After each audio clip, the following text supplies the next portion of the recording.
Welcome, welcome, welcome Hilary, Tish, Joanne. Hello Robin. Oh, lots of people here. Great to see you. Thanks for joining. I see there are 40 people already. And it still tells me that there's a number limit, even though I've got 1,000 subscribers, because it apparently takes maybe a couple of weeks for that to filter through their system. Hello Ruth, welcome, welcome. Oh, this is so nice to see everyone. Isn't it nice to see all these familiar names? Donna, welcome. Looking out for your daughter. Wouldn't it be lovely if she photobombs me? I'm going to make this live, save this on YouTube. So just an explanation for anybody who's watching who doesn't know who I'm talking to. First of all, I'm Mark, and I'm an Amsterdam tour guide, and I've been doing in-person tours for over a decade, but also I've been doing online tours on various platforms, and I've just switched to YouTube. So you can see the chat and the recording of this. Hi Natalie, hi Chloe. And yeah, so that's what we're doing.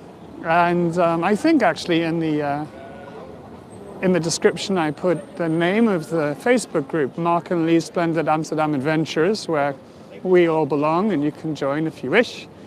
And then we can chat about all things Amsterdam tour related. So what I'm doing at this one is just wandering around Dam Square, telling you bits of history, trying to find some interesting details here and there, and just, catching up with everyone. And the vague idea is to do this every week, but a different part of Amsterdam every week. And I thought that'd be a cool way to start. Okay, so let me do a little 360, show you what's here. This is, and of course I have to start here for the first one, because this ends up being sort of like a casual series. But to identify the landmarks, Krasnopolski Hotel, National Monument, and this is, it was a gentleman's club, it's now a lovely hotel, fancy hotel here. Over there is Madame Tussauds. Coming into shot now is the Royal Palace, but that started its life actually as the City Hall. And then to the right of that is the new church. And a couple of roads. There's no water around here, you may have noticed. And there used to be quite a lot. Because where I'm standing now, which is more or less where the monument is, was actually where the dam was. The River Amstel, that gave Amsterdam its name. And the dam was here. So the river was either side and it was flowing that way. Now they filled in the river, as they do here. It is the Dutch way. But I have a map of it for you. So, I hadn't thought this through well enough. Let me find somewhere to put my tablet down. So just bear in mind where that monument is, and come check this out. I need a helper. Okay, here's an old map of Amsterdam from the 1500s, and here is the dam. Well, you know what? I've got a stand on this. Look, I can just stand it like that, and then I can use both hands. Excellent. Okay, and hey, Marlene, welcome. Marlene, there's something in the post for you. I've actually posted it off, so it will be arriving soon, hopefully. So here was the Amstle River running this way. Yeah. Now they filled in there, and the dam was here, and they filled in there. So here was the original dam of Amsterdam. And I've now orientated this correctly. So you see there is a little white patch there of open space. And there's a church there, and there's some houses in the middle, and there is a city hall. Well, there's a different city hall now, and the houses in the middle are gone, but that church is still there. And there is the church over there. Just to give you the map again. And you see here, this was the river, and there were a whole lot of boats on either side of the river. Well, that was exactly over here. And I'll just do a bit of jaywalking. the best Amsterdam tradition. So that was here. And this road now is called Dam Rak. It's always been called Dam Rak, actually. And what that means is the reach in to the dam. So I'm just fiddling around trying to get my tablet back in my bag. So because the dam was here, and this was the reach of the river into the dam, hence Dam Rak. So that would be the dam, and the dam took various forms over the years, but originally it was kind of like a sluice that would let water through that way. And this street here is called Rokin, R-O-K-I-N, and that was also river. And that is actually a corruption of Rak-in. So we've got the Dam Rak, the reach into the dam, and the Rak-in, the reach inland. And that's how these streets get their name. Whoopsie. I felt like, oopsie. And the zoom is very sensitive. I've just got to operate it like this, you know, on the screen. And I felt it was zoomed out a little bit. Maybe I should just not try the zoom too much. Okay. So that's what I wanted to show you. Now here is somebody doing some street theater, you know, and my decades of walking around, I've never actually stepped to watch this guy here, and I'm not going to watch him now either. But I'd like to show you some details. Because I love details. Hey, Tariq, welcome. Welcome, welcome, welcome. And it's so nice to see you all here. Thank you so much for coming. Okay, now I know that a lot of you have seen a lot of these things before, but this is the first one of many, so it made sense to start right in the middle of Amsterdam. So, this building here is known as the Royal Palace, but it never started its life as the Royal Palace. It started its life as the City Hall, and the City Hall that preceded it broke down, burned down rather, and this one was built in the mid-1600s, and it was when the Dutch Republic was at the height of its power.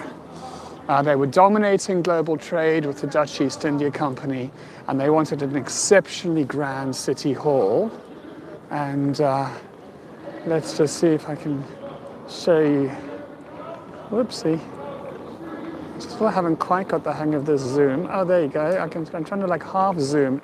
Look at all these wonderful sea creatures up there. There's all sorts of scaly tails, and there are unicorn horns. And there's Amsterdam at the top as the maiden. That's really showing Amsterdam's sort of control of the globe at the time. That's how they felt about it anyway.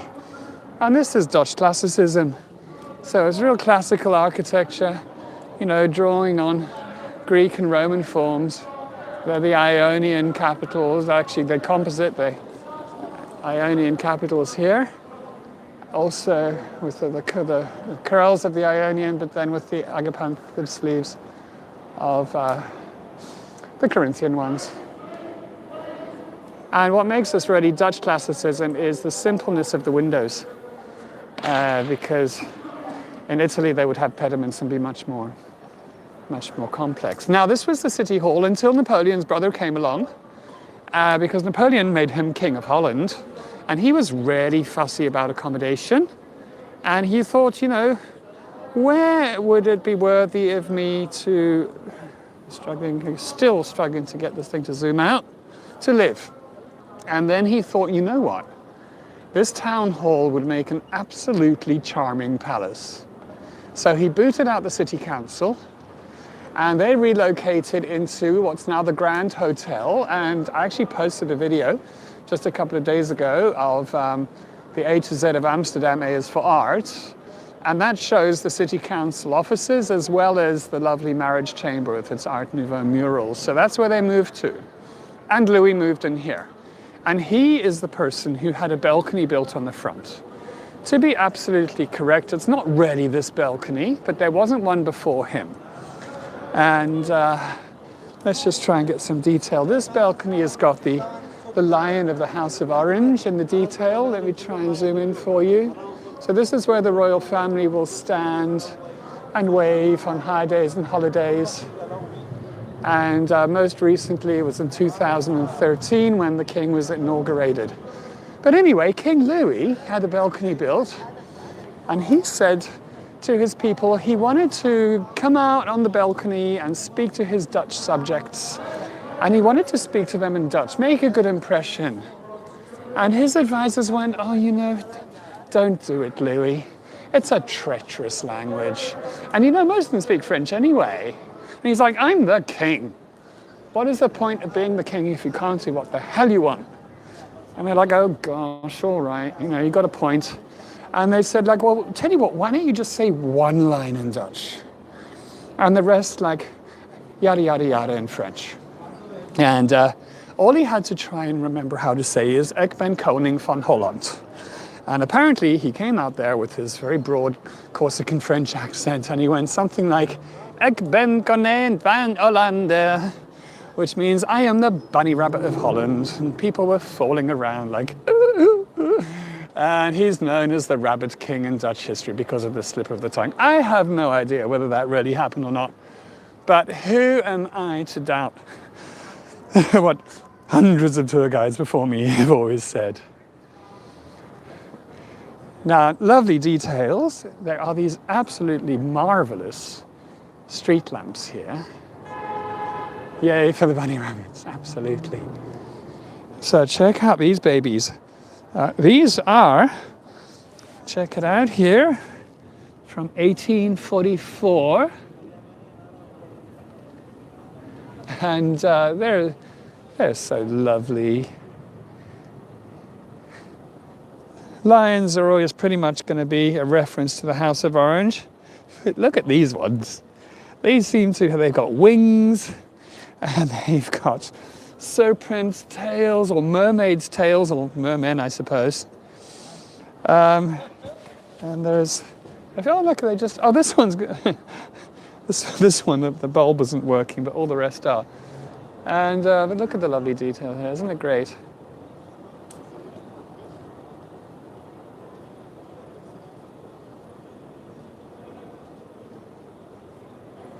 Now, you can always see Dam Square, by the way. The one-stop shopping animal, absolutely. Because up there on that hotel is a webcam that goes 24/7. So you can just type webcam Dam Square and you see exactly what's going on. It's really useful. Look, the street lights actually just went on, except the one that I showed you. I'll show you a view from the front.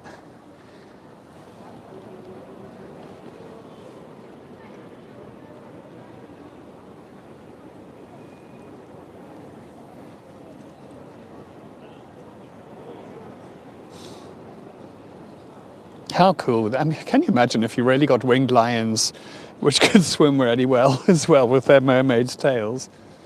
No getting away from them.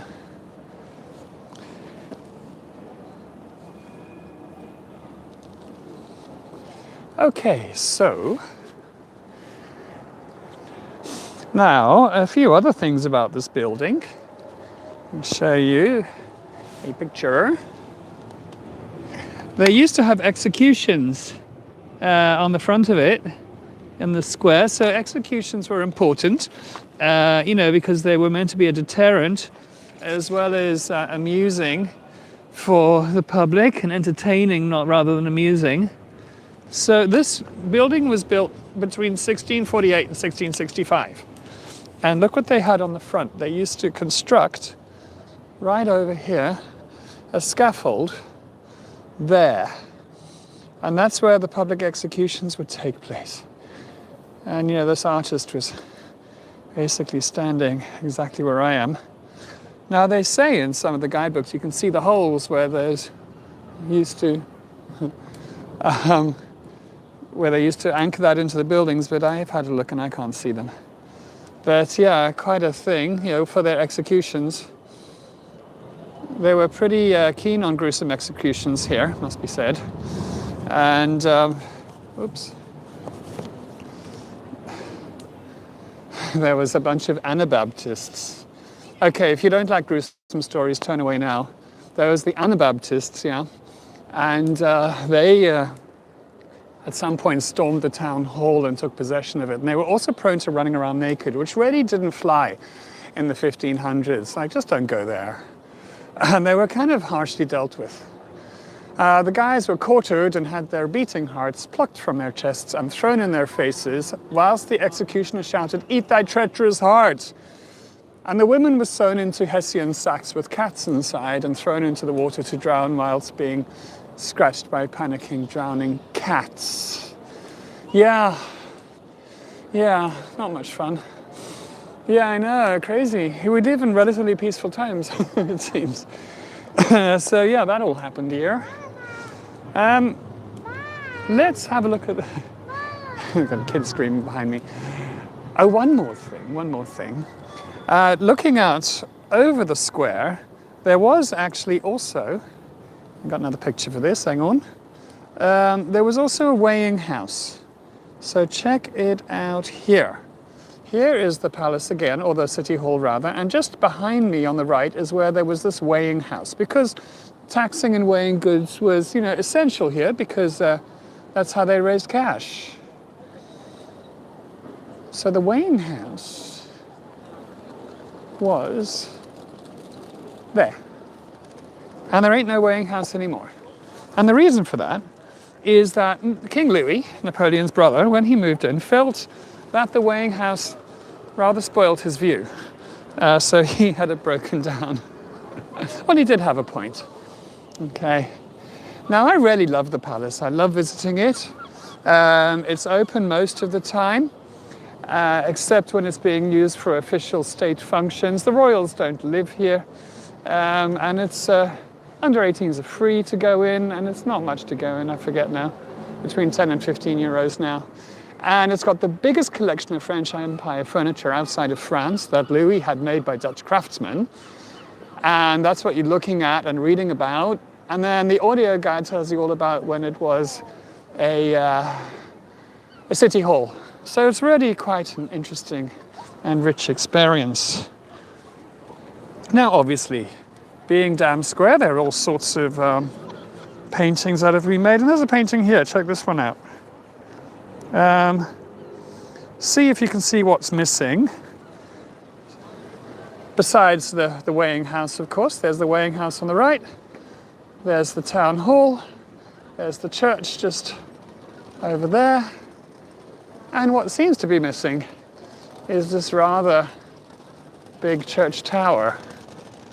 Let's call this an aspirational painting, because it never was. It never came to be. Linda, it seems to me that the angle seems awfully wide. That's why I kept trying to adjust it, to try and I think maybe it's set on a very wide angle.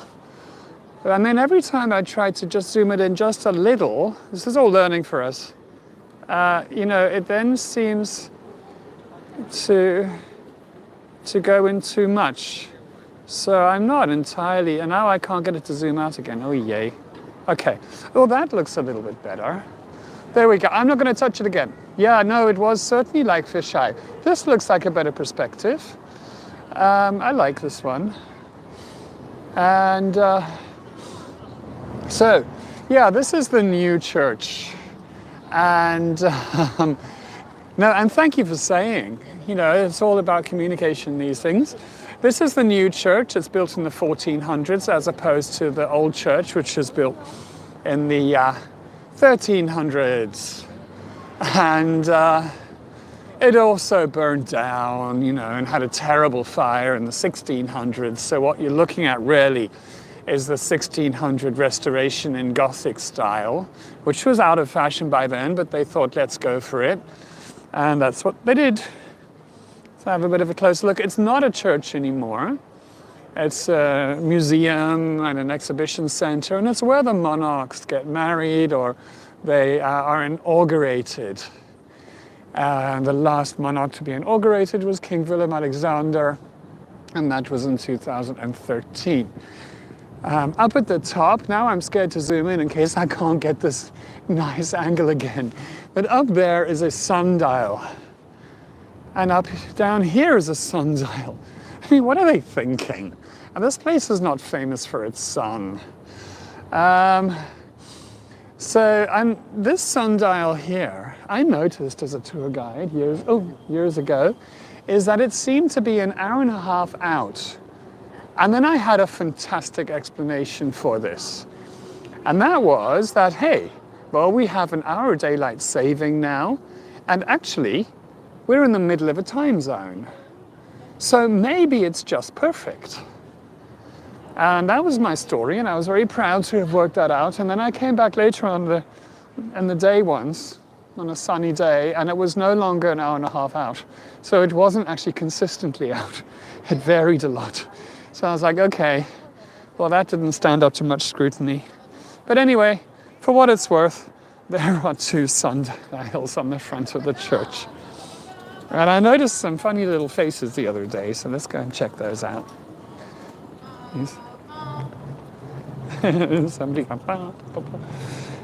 Somebody cycling on Dam Square. We're not allowed to cycle in the best Amsterdam tradition. So let's go and check out some little Gothic touches here.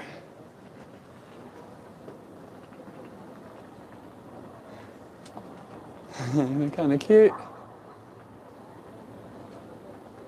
This one's not too sure.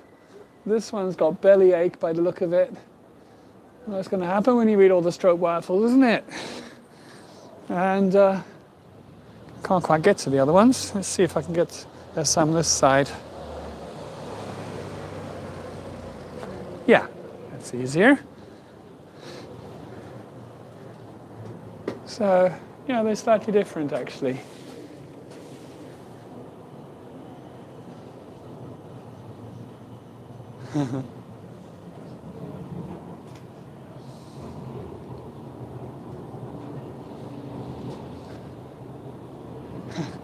Like a dog curled up here. There's not much of a guard dog, is it?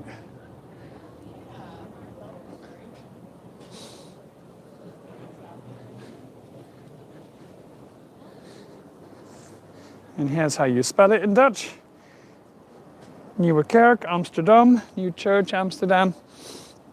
And that's because Amsterdam was expanding so much that the old church, which is in the middle of what's now the red light area, just wasn't big enough. So they ended up needing another church on the new side of town. So that's where that comes from. Just wandering across now to Madame Tussauds. This is in an old department store, Peek and Kloppenburg. And Lee and I went years ago when we were given free tickets. That'll do it. And it was okay. There was some sort of international celebrity waxworks and some fun interactive things like a green screen thing where you become one of the Jackson 5 and all that type of stuff. But there were also a bunch of Dutch celebrities that you probably wouldn't know. And it's not very high on my list of things I would recommend doing in Amsterdam. But have a look at this. Now let's see. I could do a little competition now for if anybody wants to win a slicey. And for those of you who don't know what a slicey is, let me show you. Slicey is my mascot, which is a cheese slicer, with googly eyes on it, and a perpetually surprised expression. So these are the sliceys, and I post them off to you, and I give them to people who come on my tours. But before, if you want to win the slicey, is the first person to answer correctly, who is the figure on the right? The one on the left is a famous Dutch admiral. It's either Tromp or de Ruyter. Who do you think the person on the right is? On the front of the Madame Tussauds building. And it's not really fair. Well, it is fair, because if you've been on my tour, Cynthia, you got it right. He is a member of the public. So, Cynthia, if you want to reach out to me, just directly message me on on via my Facebook or wherever. And actually, in the description, there's my email address. It's the same as for my PayPal account, mark@thatguide.com. And if you're happy to give me your address, then I will post you one in the next couple of days. Congratulations. Okay. So I think that's a good angle again. Okay. Now a lot has happened here, obviously. We've had William of Orange, the father of the nation, sort of coming through here in triumph. We've had all the executions over there. There's Napoleon's brother. I think Napoleon visited as well, actually. He would have done his stuff here. And of course, during the Nazi occupation, there was a whole lot of German soldiers goose-stepping around and all that kind of stuff. Now, if you look over here, thankfully Hitler never came here. It's nice not to have that stayed on the city's history. But enough terrible things happened here from that period. But look at this. This is the H&M store, but look at what it was during the Second World War. It was the SS recruiting office, where about 10,000 young Dutch men volunteered to be SS soldiers. So yeah, that's a crazy part of history here. Terrible, terrible crimes committed. But it's, just in so many places, I suppose, the city's not even 800 years old. But so if you go to places like Jerusalem, of course, that go back so many thousands of years, there are layers upon layers, but we have a few layers of history here. Absolutely chilling. This street here is called the Nieuwendijk, which means the new dike. And that was the dike along the side of the Amstle River. So dike or levee up that way. And it was actually the home of many shops, and it was the original home of the shop of the Bijenkorf. And the Bijenkorf means the beehive, and here it is over here. And it's the country's favorite department store. And they built this place in the early 1900s. There's one big one. There's various other branches as well, but it was Rotterdam and Amsterdam. Beautiful store. Absolutely lovely. Bit expensive, but I can show you both actually. So if you look down here, down on the Damrak area where it's filled in, these two great big buildings, that one and that one, newly built, and they were taken over, or leased rather, by Hudson's Bay Trading Company. And I'm guessing that was probably about 6 years ago or something. And they also had places in Haarlem, all over the place. And what they did is they entered the market at the top end of the market. Well, it doesn't end well, I'm afraid, Marlene, because they ended at the top end of the market, and what they were doing is they were competing with the beloved Bijenkorf. And there was no way in hell that people are going to abandon the Bijenkorf for Hudson's Bay. And they had to kind of scuttle off with their tail between their legs and no doubt pay a fortune to be released from their leases in Haarlem, and I'm sure in Enschede as well. I think they just exited the country. It's really strange that a company that big can get something so wrong. Yes, indeed, the company is still in business, just not in the Netherlands. Okay, so what else can I show you around the square? We have a Dior shop now. How grand is that? And, something else, which is also, and I've actually got a picture of this. I'm talking about jumping around topics, but anyway. We were liberated. It sounds like I was there at the time. But the Netherlands, Amsterdam was liberated by Canadian troops. That's why Canadians are so popular here. Yes, indeed, the Bijenkorf does have a cafe up on roof level, but it doesn't have views out. But anyway, there is a nice cafe up there, sort of cafeteria style. And so here's the Dior store. I mean, can you imagine Amsterdam having a Dior store? Oh my goodness. Those are interesting. Look at that. Oh, I like it. I wonder if I can get some fake ones at the market for 10 euros. Anyway.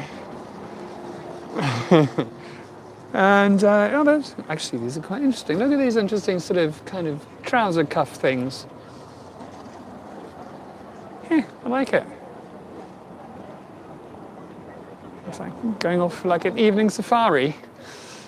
Okay, back to the war years. Cool shoes in more than one way. Yeah, absolutely. Oh, let me talk about the tulips. So yes, okay, no tulips to be seen here, which is a bit frustrating. But let me tell you why. You get about 100,000 tulip bulbs posted to Ottawa every year, and this is because during the war. Okay, so we're still in the right period because I wanted to tell you more about the war. During the Second World War, members of the Dutch royal family hot-tailed it to Ottawa, and then one of the crown princess was pregnant. It was Juliana, I believe. And she was pregnant and she needed to give birth. Now, if she had given birth in the city or civic hospital, as it was called, there would have been a problem because she would have lost her place in the line of succession because she would have been born in a country other than the Netherlands, and she would have therefore been, had a different nationality or a dual nationality. So what the Canadians did, and often what people say, and it's incorrect, is people often say that they actually made a part of the maternity ward part of the Netherlands. That's not true. What they did is that they declared that part of the maternity ward to be extraterritorial and no longer part of Canada.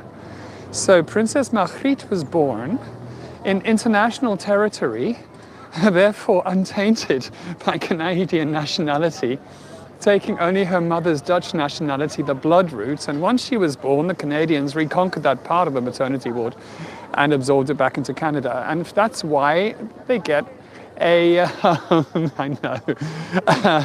a lovely tulip thanks every year. So that's that story. And of course, we love them because they liberated us as well. So the Canadians liberated Amsterdam on the 5th of May, 1945. And 2 days later, the square here was full of people celebrating. Okay, there'd been the hunger winter, which was very, very cold. Tens of thousands of people died and starved to death, and eventually they'd made it through the war. And there was a celebration on Dam Square. There were some of those street organs, that make the music. And then suddenly from there, drunk German soldiers started firing into the crowd at 3 p.m. And this went on for quite some time. People were running away from it. You can actually see this live on YouTube. Well, not live, sorry, but the film of it on YouTube. If you just Google YouTube Dam Square shooting. But there were people like this, and look at this kid here. So there are people lined up. Oh, hang on a sec. Just trying to take shelter behind the lampposts like this. And this kid, like right in the middle, right in the open, just walking around. And eventually an SS commander and a German commander managed to get in there and subdue the people, make them stop. However, 33 people, they think, lost their lives. That seems so senseless. And eventually they put a monument down on the 70th anniversary of that. This is the one in Dutch, but there's an explanation in English maybe. But anyway, some of you speak Dutch, I know. So it's remembering the shooting incident on the dam. And what they've done, it's so personal. Now, this is not where the people fell, but all the way along here, they have stones with the name of each victim from that. So this is Willem Bakker over here. Anyway, so they get walked Yeah, yes, Natalie. They get walked over all the time, and people don't even realize what they're walking over. But I think it's a very poignant, it's kind of moving, subtle, but meaningful. And if you want to compare that to everybody's least favorite monument in Amsterdam, aesthetically anyway, it's the National Monument over here. So let's head over there.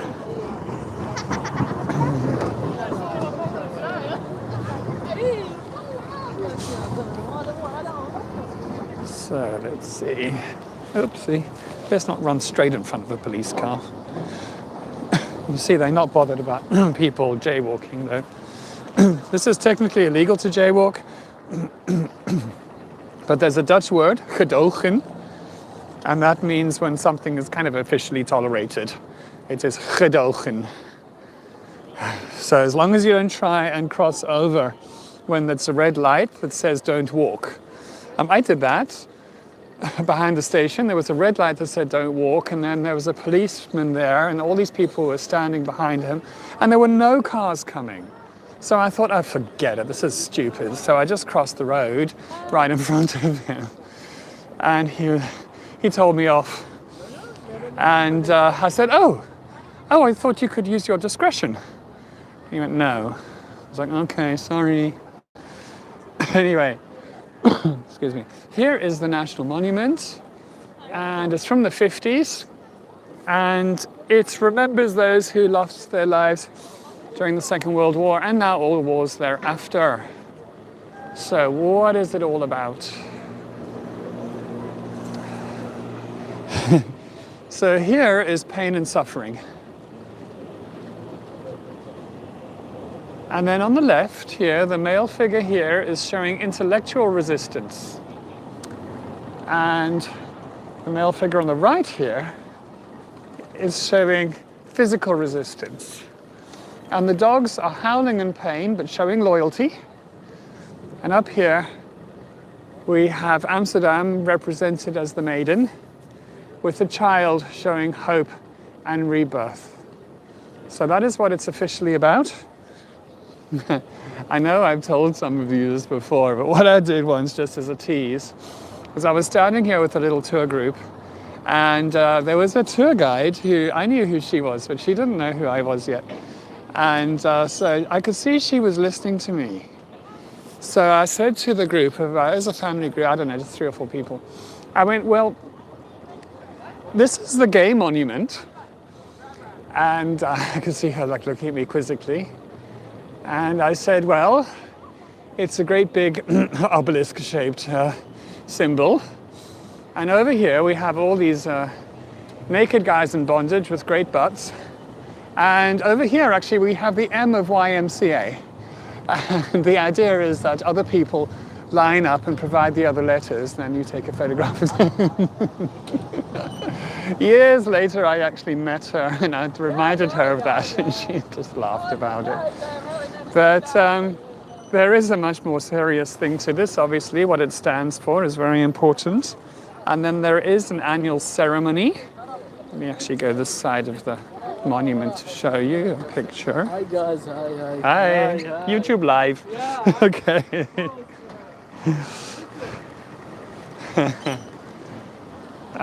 Okay, let me show you here. And this is, I got it here. So here we go. Kind of more or less from this position.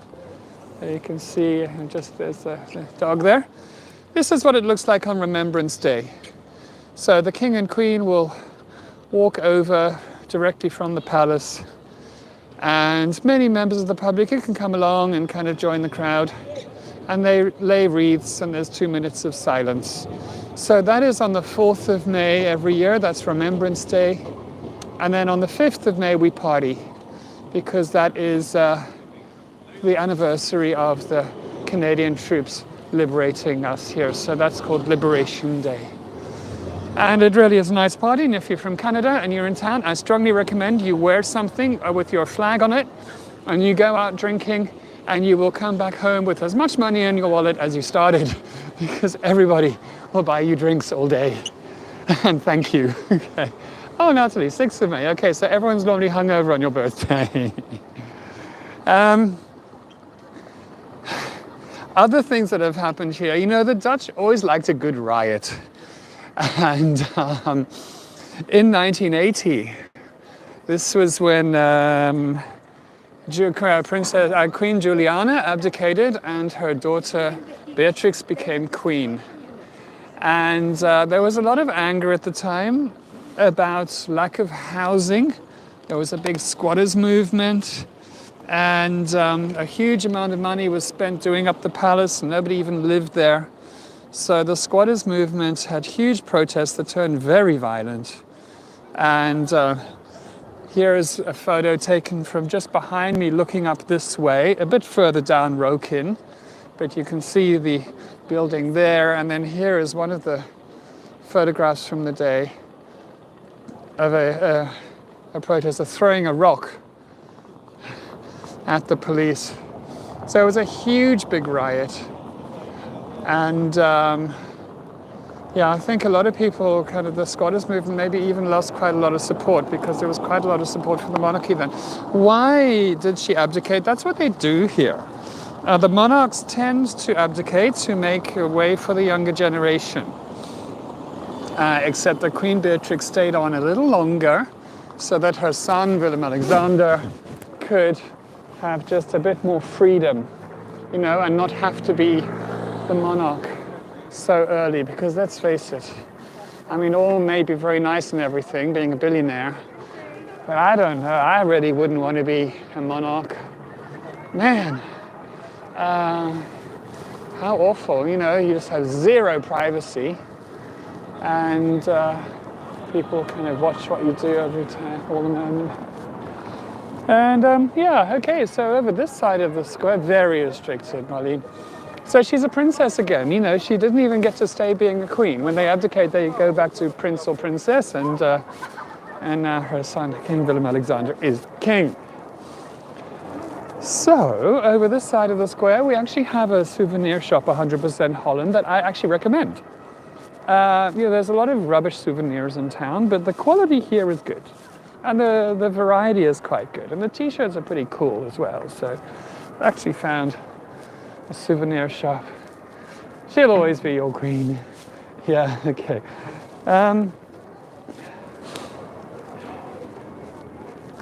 Oh my goodness, look at the cows on the roof. Hilarious. Let's have a look here. I won't go in the shop. Bonus being royalty is you get to live in a palace and have someone make your bed every day. Yeah, Clive, yeah, there is definitely a bonus. Let's see, there's a shot through this window. Of areas. Cows on the ceiling, I love it. But I'd still rather make my own bed, actually. Nice plates, look at these.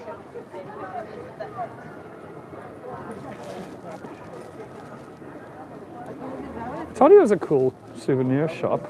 I mean, I don't know how this is particularly Dutch, but check out this one. Love it.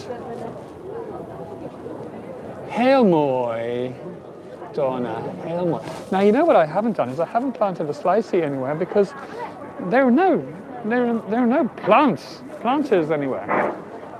So let's try and do some guerrilla slicey planting. Okay, well, there's some plant pots here, but I don't really like the look of these plant pots. You can't see the slice; you'll get lost in there. Okay, now maybe I can. Okay. Oopsie. Okay, come on, slicey. So oh no, it's too deep. No, it's going to get lost. Okay, we need to find a home for you. Yeah? Ooh, scary stuff. Okay, so there's a flower pot there. So, for those of you who are wondering, yeah, so I don't know if I explained it all yesterday or earlier, but I plant these, one per tour, and just for somebody to find, and hopefully it'll make them smile. Look, there. And they'll take it home with them and provide it with a happy home. So there's Slicey. The police, yeah.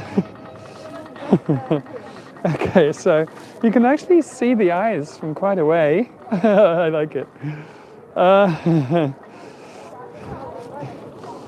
Okay. Goodbye, Slicey. Have a nice life. Make somebody happy. Oopsie. There you go. Okay, so, well, I'm surprised at quite how much there is to see and talk about and walk around Dam Square. It's been 45 minutes now. So, I'd say it's pretty much time to say goodbye. But thank you for joining, everyone. And I'll try and do one of these a week. And just work my way out and somewhere different each time. And slowly cover the city. It has flown by, hasn't it? And let's try and get a really good shot in the background. There you go. So you've got the new church and the palace. And me ruining the shot. Yeah, and under the description, if anybody wants to make a donation, there's a buy me a coffee or a PayPal link. Much appreciated. But yeah, have fun. Thanks for joining, and have a good week. And see you next time. Bye bye. I hope so. I'm going to have before I say go, I'm going to do a few series actually. So I'm going to carry on with the A to Z of Amsterdam. And I'm ready, I've done up to G, so I'll be posting those every now and again just to get it up to the right letter, and then I'll carry on with those. And then there are going to be these ones, which are just like little chit-chat, looking for funny things. And then there's going to be like the much more serious subject ones, like about Jewish history, about Dutch East India, colonial history, various things which are going to be sort of very info-orientated, as opposed to just kind of chatting. So lots of different things on the go. Bye, everyone. And actually what I'll do is what I always used to do before, is just end with a nice view and just a few seconds to enjoy it.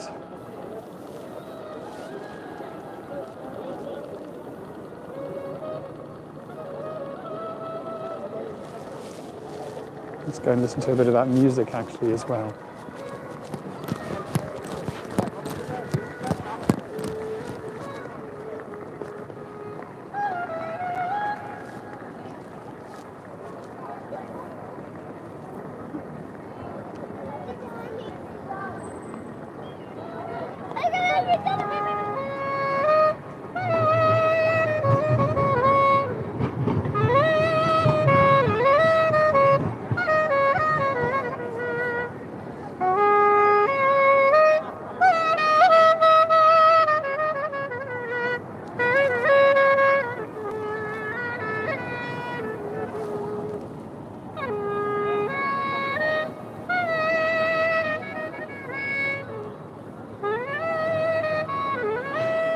Damn, the zoom is so difficult to